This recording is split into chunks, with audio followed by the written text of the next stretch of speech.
le nord de la Charente, au cœur d'une région riche en mégalithes, des tumulus géants dominent le village historique de Tusson. Tout comme les dolmens voisins de Fontenille, ils forment une nécropole mégalithique.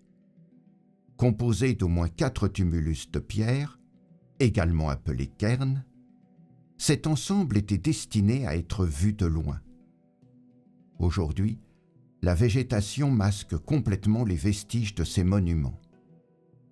Le plus imposant, le tumulus du Gros d'Oignon, possède des dimensions exceptionnelles, révélées grâce aux nouvelles techniques de télédétection LIDAR.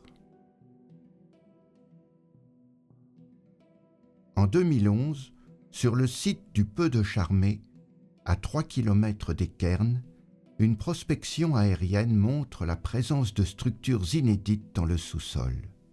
Il pourrait s'agir des vestiges d'une enceinte qui barrait l'accès à une butte calcaire, protégée par un marais à l'époque néolithique.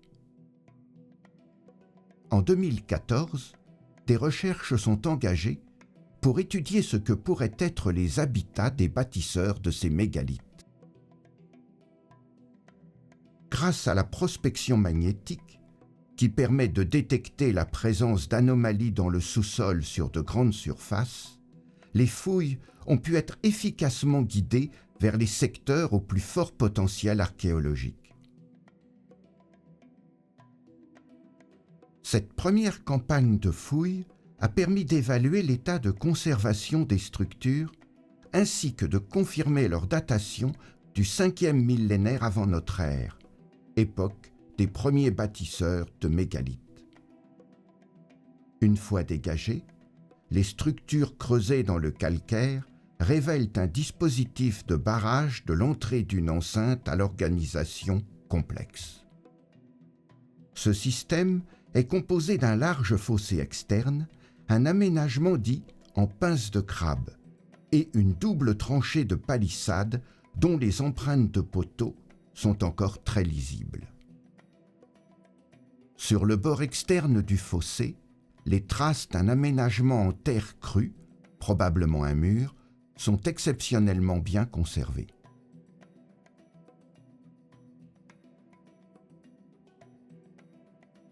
En 2015, une série d'anomalies magnétiques repérées à l'intérieur de l'enceinte ont été fouillées pour tenter de comprendre l'occupation du site.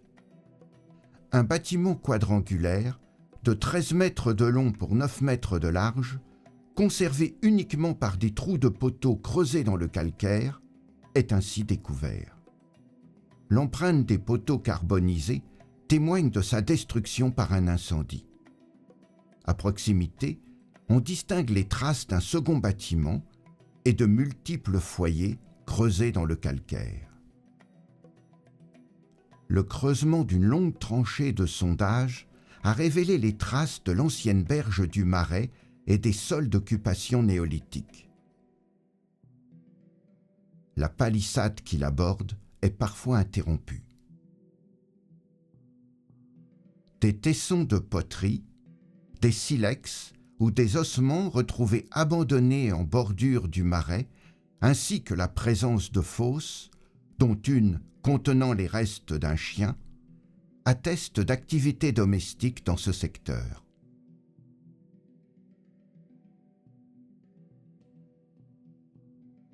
La fouille se concentre cette fois sur les traces du second bâtiment découvert l'année précédente, ainsi que sur 2 nouveaux bâtiments apparaissant sur les relevés magnétiques.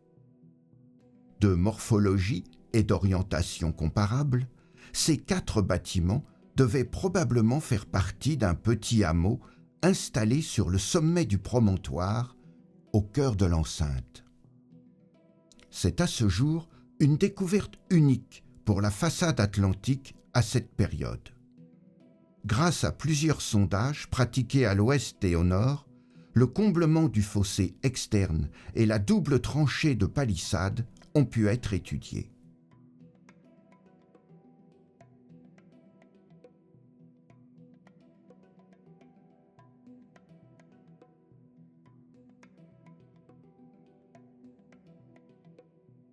En En 2017, une extension de la fouille a révélé une conservation du sol néolithique sur près de 700 mètres carrés, en arrière de la berge du Marais, de part et d'autre de l'enceinte.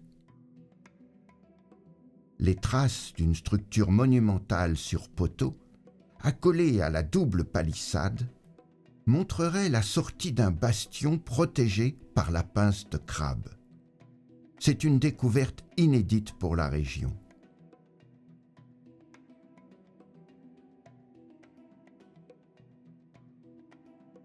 L'abondance et la qualité des résultats archéologiques ont permis de proposer une première restitution du village de Charmé. Au 5e millénaire de notre ère, le hameau s'est établi au sommet d'une butte naturelle. Le site est protégé sur 3 côtés par un marécage mêlant arbustes et végétation aquatique, comme l'ont indiqué les études des pollens et des restes de faune. Un large fossé, doublé de 2 palissades de bois interrompues par endroits, en barre l'accès. Près des maisons et sur les berges, des foyers et des fosses attestent d'activités domestiques et artisanales. Le fossé externe, large d'environ 4 mètres pour une profondeur d'1 à 2 mètres, est creusé dans un calcaire friable. Au nord, il s'ouvre dans le Marais, se remplissant lors des phases d'inondation. Plusieurs interruptions du fossé, constituant autant d'entrées à l'intérieur de l'enceinte, ont été identifiées. Elles devaient être associées à des aménagements en bois plus modestes, probablement des portes, aujourd'hui disparues.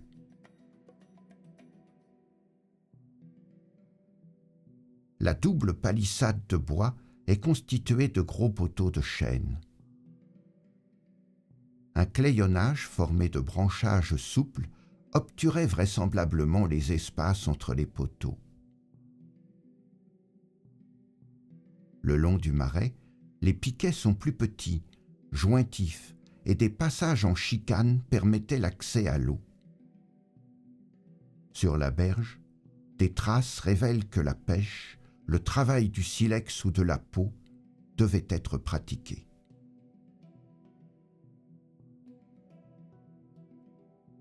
Au sommet de la butte, les 4 bâtiments présentent des architectures sur poteaux porteurs latéraux. Leur structure est constituée d'un système de 4 portiques. À l'intérieur du bâtiment 1, une plateforme légèrement surélevée pouvait accueillir un espace de sommeil ou de cuisine.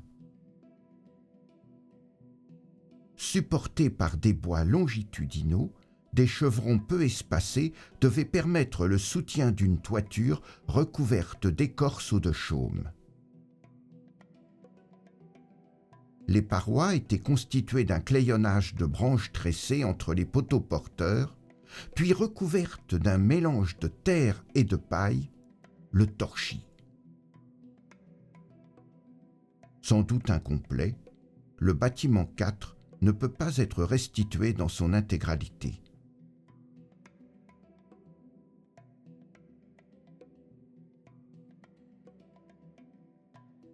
Non loin des bâtiments, des foyers légèrement creusés dans le sol étaient utilisés au quotidien pour l'artisanat et la cuisine. Après leur abandon, ils servent de dépotoir, offrant, des millénaires plus tard, de précieux indices pour les archéologues.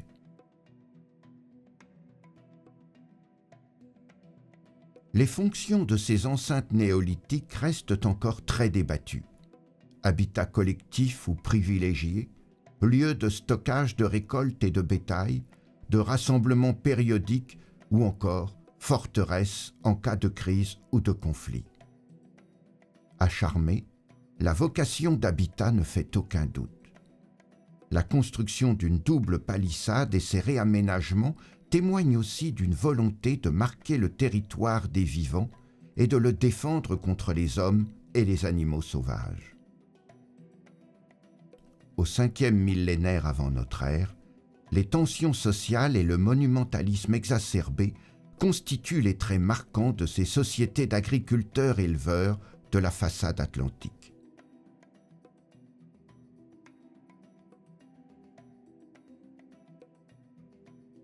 Le travail des archéologues n'est pas terminé.